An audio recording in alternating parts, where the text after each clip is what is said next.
शोलापुर के drama festival के बाद हम लोग बहुत एक दूसरे के करीब आते गए।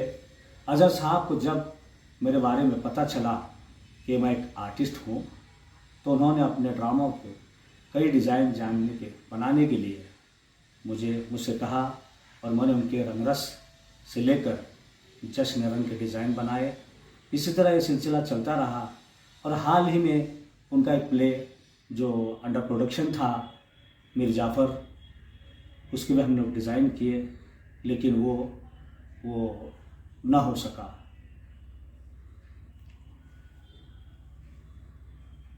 दो 2011 में जश्न रंग लिटिल थिएस्पियन थिएटर फेस्टिवल मनाना शुरू किया गया। 2018 में अजहर आलम साहब ने हमें शोलापुर से 8वें जश्न रंग नेशनल फेस्टिवल के लिए मदऊ किया और हम उस नेशनल ड्रामा फेस्टिवल में आफ्ताब हसनैन का ड्रामा आराम बाग पेश किया और कलकत्ता के शायकीन ने ड्रामा का दिल जीत लिया और अजहर आलम साहब ने हमारे ड्रामे को बहुत सराहा। उमा जी ने भी बहुत सराहा किस तरह के भी ड्रामे प्रेजेंट होते हैं। उन्होंने बहुत ही हमारे ड्रामा के मुताल्लिक कहा और हमारी हिम्मत बढ़ाई।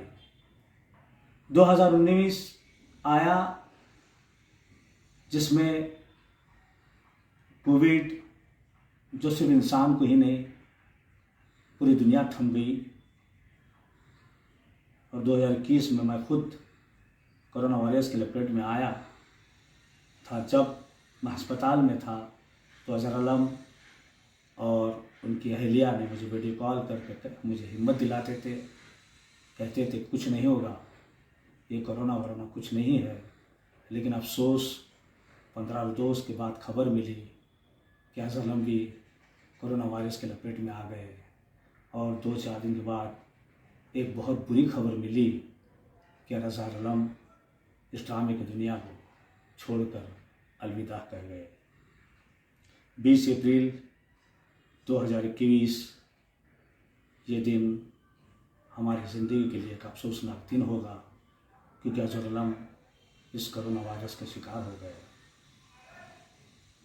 लेकिन हमें मायूसी नहीं होना चाहिए कि वो आज भी हमारे ड्रामों के ज़रिए, उनके रंग रस मैगज़ीन के ज़रिए आज भी हमारे दिलों में वो ज़िंदा हैं, वो ज़िंदा रहेंगे।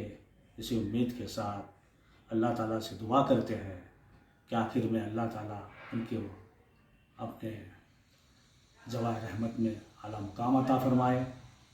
आखिर में ये शेर के साथ उन्हें किराजत पेश करता हूँ। ज़ेरे ज़मीन साया रहमत मिले तुम्हें, ज़ेरे ज़मीन साए रहमत मिले तुम्हें, सदके रसूल पाक के जन्नत मिले तुम्हें, सदके रसूल पाक के जन्नत मिले तुम्हें।